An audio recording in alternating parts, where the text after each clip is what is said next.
अजित पवार हे बीड दौऱ्यावर आहेत, मात्र धनंजय मुंडे या वेळेला उपस्थित नसणार आहेत। प्रकृती ठीक नसल्यामुळे अनुपस्थित राहणार असं एक पोस्ट करून धनंजय मुंडे यांनी सांगितलेलं आहे। पक्ष नेतृत्वाला याची माहिती दिलेली आहे। संभ्रम निर्माण होऊ नये असं देखील धनंजय मुंडे यांनी यामध्ये म्हटलंय। धनंजय मुंडे अजित पवार यांच्या बैठकीला उपस्थित राहणार नाहीयेत। तब्येत ठीक नसल्यामुळे आपण येणार नाही अशी माहिती मुंडेंनी दिलेली आहे।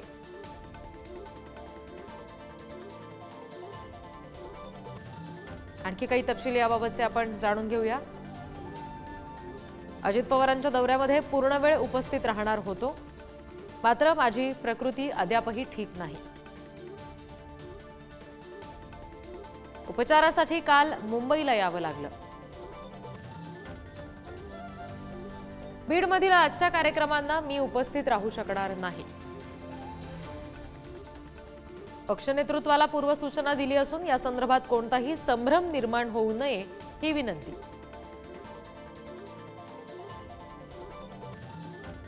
धनंजय मुंडे हे अजितदादांच्या दौऱ्यादरम्यान अनुपस्थित असतील आणि त्या अनुपस्थितीबाबत त्यांनी काही स्पष्टीकरण दिले।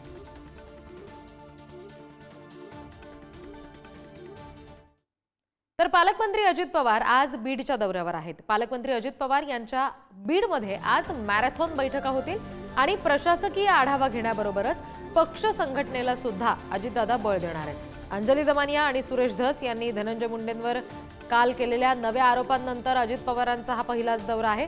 त्या दृष्टीने सुद्धा या दौऱ्याकडे विशेष लक्ष असेल। आणखी तपशील घेऊया। प्रतिनिधी उदय नागरगोजे सध्या आपल्याशी जोडले गेलेले आहेत त्यांच्याकडून।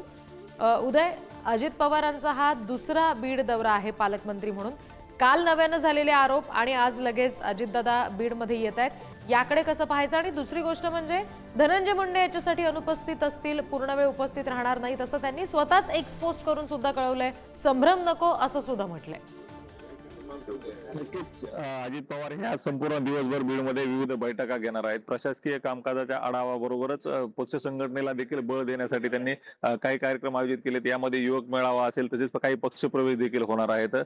विशेष म्हणजे गेले काही दिवस राष्ट्रवादी काँग्रेसचे जे नेते आहेत धनंजय मुंडे यांच्यावर वेगवेगळे आरोप होत आहेत। कालच आपण जर पाहिलं तर अंजली दमानिया असतील, सुरेश धस असतील यांनी देखील आरोप केले होते आणि त्या पार्श्वभूमीवर आता धनंजय मुंडे या दौऱ्यात सहभागी नसणार आहेत। त्याच्यामुळे याची देखील चर्चा होताना दिसत आहे। दुसरीकडे आपण जर पाहिलं तर अजित पवार यांचं आता अवघ्या काही मिनिटांमध्ये बीडच्या या पोलीस मुख्यालयाच्या मैदानावर हेलिकॉप्टरने आगमन होणार आहे। या ठिकाणी तगडा पोलीस बंदोबस्त तैनात करण्यात आला आहे। शहराच्या विविध भागात हा बंदोबस्त राहणार आहे। या ठिकाणी अजित पवार हे दाखल झाल्यानंतर या ठिकाणी पदाधिकाऱ्यांकडून स्वागत होईल आणि त्यानंतर डॉक्टर योगेश क्षीरसागर आहेत बीडचे राष्ट्रवादी काँग्रेसचे नेते, त्यांच्या निवासस्थानी भेट दिली जाणार आहे। अजित पवार त्या ठिकाणी भेटीसाठी जाणार आहेत।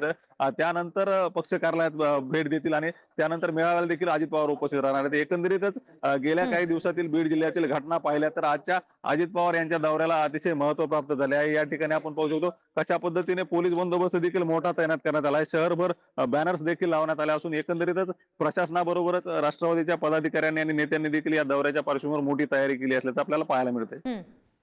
जी निश्चित। आणि त्याच्यामुळे आता प्रत्यक्ष अजितदादांचा दौरा सुरू झाला की त्याबाबतचे तपशील तुमच्याकडून घेऊ। तुर्तास धन्यवाद दिलेल्या माहितीसाठी।